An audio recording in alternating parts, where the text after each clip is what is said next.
시카고 윈TV 미주 한뉴스입니다. 내년 개교 70주년을 맞는 용인대학교의 한진수 총장이 캠퍼스 국제화 거점 및 문화체육센터 건립 논의를 위해 미국 로스앤젤레스와 애틀란타를 찾았습니다. 올 초 용인대학교 9대 총장으로 선임된 한 총장은 7월 30일 애틀란타에서 열린 재미 용인대학교 총동문회에서 주관한 간담회에서 동문들과 인사를 나누며 동문들 간의 연합과 학교의 발전을 위한 계획들을 소개했습니다. 한 총장은 본 방송국과의 인터뷰에서 학령 인구 감소, 등록금 동결 등의 이유로 한국 사립대학들이 존폐의 위기에 처했다. 이런 상황에서 대학을 성장시키고 발전시켜 나가야 하는 총장이 된다는 것은 막중한 책임이 따른다고 부임 소감을 밝혔습니다. 용인대학교 9대 총장으로 부임한 한진수입니다. 안녕하십니까. 대한민국에서 사립대학교 총장이 된다는 것은 굉장히 개인적으로 영광입니다. 그러나 요즘 우리나라 사립대학이 처한 상황을 보면 학령 인구 감소, 또 등록금 동결, 이러한 여러 가지 이유로 사립대학들이 거의 존폐 위기에 있습니다. 이런 상황에서 대학을 성장시키고 발전시켜 나가야 되는 총장이 자리에 앉는다는 것은 또한 막중한 책임감이 따르게 되어 있습니다. 그래서 이런 영광과 함께 어깨가 무겁다는 그러한 소감을 말씀드리고 싶습니다. 한 총장은 방미 일정 동안 팬데믹으로 취소된 용인대 총장배 미주 태권도 대회 개최, 용인대 문화체육센터 설립, 미주 용인대 동문을 위한 홈커밍 데이 주관 등 대학이 꾀해야 하는 국제화를 위한 여러 방안을 논의했습니다. 그는 위기에 처해 있는 한국 사립대학의 돌파구로서 외국인 학생 유치와 해외 진출을 꼽으며 용인대학교가 K컬처에 가지고 있는 많은 장점을 미국에도 보여주려 한다고 설명했습니다. 또한 한 총장은 이번 방문을 통해 용인대학교의 미주 분교 설립을 구상하고 있다고 밝혔습니다. 그리고 현재 추진 중인 용인대 미주 문화체육센터는 로스앤젤레스 지역에 세워질 가능성이 크다고 덧붙였습니다. 이 센터에는 용인대가 주관하는 한국 문화 관련 공연과 교육 등이 이루어질 것이라고 한 총장은 설명했습니다.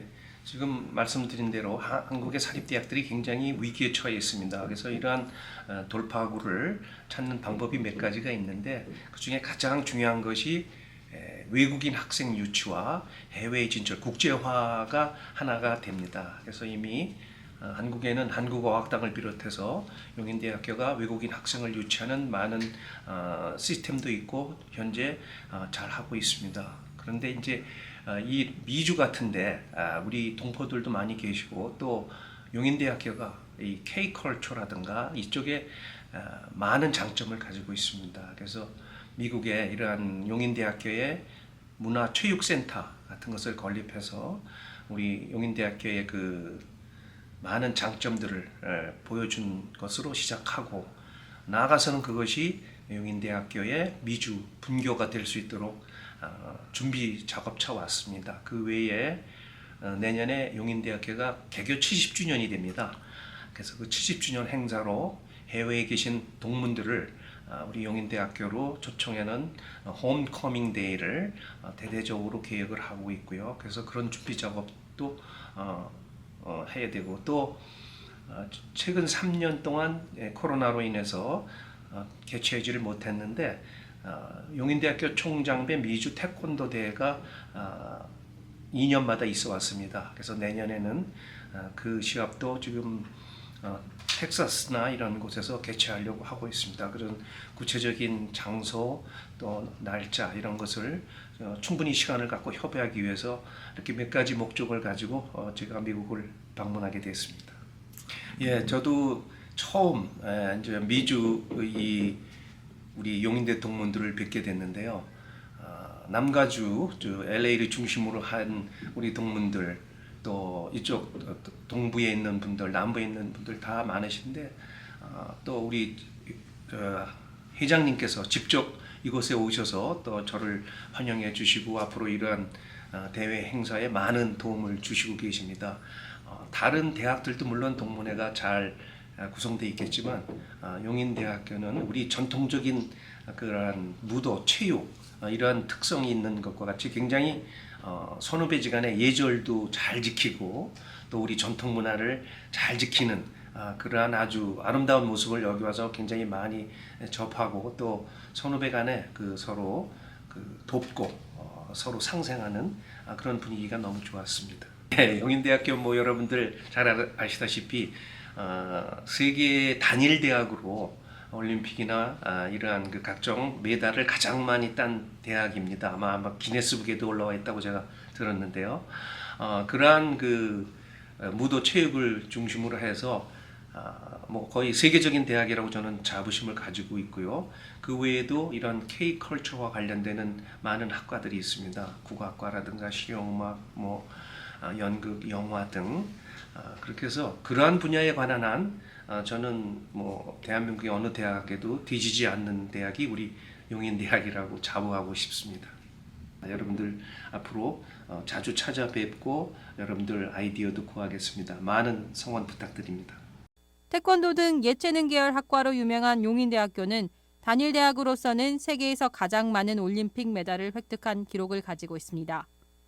한 총장은 용인대학교가 세계적인 대학이라는 자부심을 가지고 있다며 체육 계열 이외에 국악과, 실용음악과 등 K컬처 관련 학과에 대한 많은 관심을 당부했습니다. 한 총장은 이어 이러한 센터를 건립하고 분교를 세우는 데는 미주 한인 동포들의 협조가 필요하다. 용인대가 미주에서 성공적으로 자리 잡으면 대한민국의 문화를 널리 알리는 좋은 계기가 될 것이라며 좋은 아이디어를 주시기를 간곡히 부탁드린다고 전했습니다. 윈티비 뉴스 최지원입니다.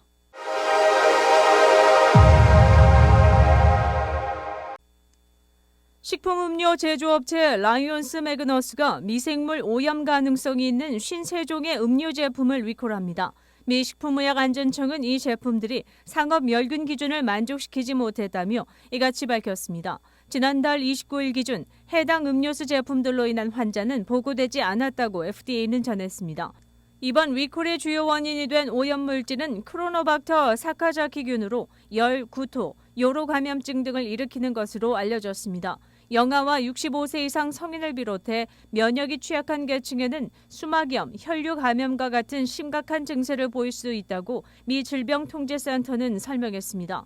해당 제품을 구매한 고객은 라이언스 매그너스 고객센터 1800-627-0557로 리콜 문의할 수 있습니다.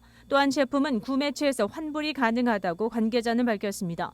리콜 해당 제품은 라이언스 매그너스 홈페이지에서 확인할 수 있습니다. 최근 서부 지역을 중심으로 시작한 무더위가 기승을 부리면서 90도에서 100도를 오르내리는 폭염이 중부, 남부, 동부로까지 점차 확산되고 있습니다. 시카고 지역도 푹푹 찌는 더위가 내일부터 시작된다는 점에서 특히 연장자의 야외 활동 등에 각별한 주의가 필요한 때입니다. 노화된 신체는 내부 온도 조절에 어려움을 겪을 수 있기에 신체가 가열되면 온열 질환에 걸리기 쉽다는 게 한인내과의 지적입니다. 따라서 고혈압, 심장병, 당뇨병 등 만성질환 환자들의 각별한 주의가 요망됩니다. 뜨거운 햇볕으로 인한 신체 과열은 땀, 어지러움, 근육 경련, 그리고 발진 등의 경고 신호를 동반합니다. 뜨거워진 신체는 땀을 많이 흘려 스스로 식히려고 하는 경향이 나타납니다. 탈수 현상이 심해지면 땀이 멈춰 위험한 상태에 이르게 되고 두통, 정신혼수, 현기증을 일으키게 됩니다.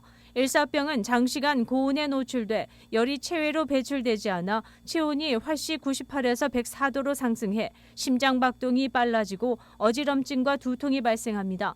열사병은 심부 체온이 104도 이상 상승해 발작 경련 등이 오는 것으로 중추신경 기능에 이상 신호가 오게 되면 생명까지 위태로워질 수 있습니다. 애리조나주 마리코파 카운티에서는 올 들어 열사병 사망자가 17명이 발생해 지난해 11명을 이미 넘어서기도 했습니다. 전문가들은 폭염주의보나 폭염경보가 발효되면 연장자나 노약자는 야외 활동을 가급적 자제해야 하며 외출 시 눈을 보호하는 선글라스와 양산 그리고 모자를 챙길 것을 권고했습니다.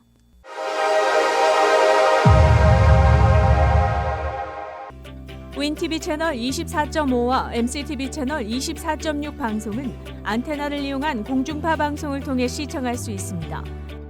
일리노이주의 원숭이 두창 확진이 520건을 넘어서면서 제비 프리츠커 주지사가 감염병 비상사태를 선언했습니다. 프리커 주지사는 1일 서면을 통해 비상사태 선언으로 주정부 기관과 다른 모든 정부처가 문제없이 협력함으로써 이 병을 빠르게 예방하고 치료하는 데 최선을 다할 수 있도록 할 것이라고 말했습니다.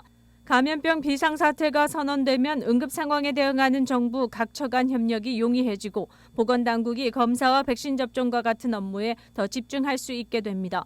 캘리포니아주의 게빈 뉴섬 주지사는 이번 비상사태 선언으로 주 보건청이 백신 접종과 해당 감염병에 대한 교육에 만전을 기할 수 있게 될 것이라 설명했습니다. 일리노이주와 캘리포니아주는 뉴욕주에 이어 원숭이 두창 관련 미국에서 세 번째로 주정부 차원의 비상사태를 선포했습니다. 이일 미 질병통제센터에 따르면 원숭이 두창은 현재 전미에서 총 5,811건 확진됐습니다. 비상사태를 선포한 뉴욕, 캘리포니아, 일리노이주는 확진 건이 가장 많은 주들입니다. 일리노이주의 경우 인구가 가장 밀집된 시카고시에서만 330건 이상 확진되며 빠른 백신 접종과 감염병 교육 강화를 요구하는 목소리가 높아지고 있습니다. 미 질병통제센터와 일리노이주 보건청은 현재 원숭이 두창 백신은 모든 사람에게 권고되지 않으며 확진자와 접촉한 개인이나 접촉 위험이 높은 경우 백신 접종을 권장한다고 밝혔습니다.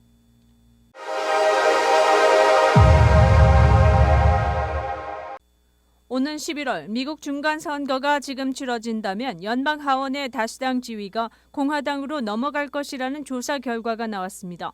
CBS 방송과 여론조사기관 유고부가 전국 유권자 1,743명을 대상으로 인터뷰 조사를 한 것을 지난 31일 공개한 것입니다.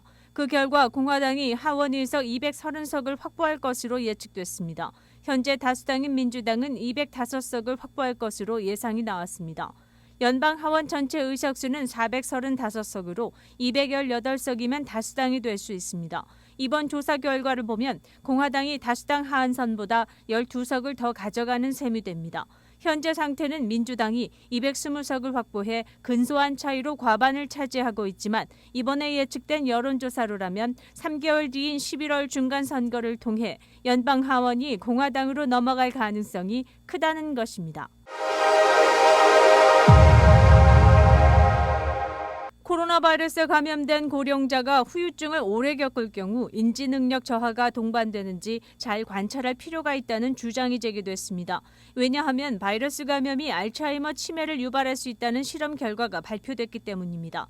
미국 터프츠대의 데이비드 캐플란 교수와 영국 옥스퍼드대의 루스 이츠자키 교수 연구진은 지난 30일 대상포진 바이러스가 신경에 잠복하고 있던 헤르페스 바이러스를 깨워 알츠하이머병을 유발하는 비정상 단백질이 쌓이도록 하는 과정을 실험을 통해 확인했다고 발표했습니다. 이 실험 결과는 국제학술지 알츠하이머병 저널 2일자에 실릴 것으로 알려졌습니다. 알츠하이머 치매는 뇌에 타우 단백질과 베타 아밀로이드 단백질이 비정상적으로 쌓이면서 유발되는 것으로 알려졌습니다. 문제는 아무런 병증을 유발하지 않고 신경세포에 잠복하고 있던 단순 포진 바이러스가 수두 대상 포진 바이러스를 만나자 타우와 아밀로이드 단백질이 급증한 것입니다. 신경세포 사이의 신호 전달이 늦어지면서 알츠하이머 치매의 초기 증상이 나타나기 시작했다는 실험 결과가 도출했습니다.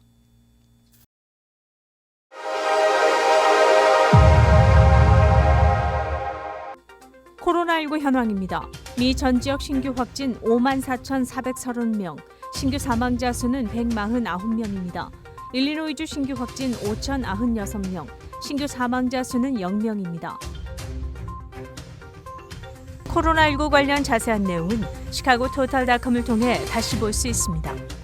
뉴스24에서는 여러분의 제보를 기다립니다. 제보 전화 847-290-8282번입니다.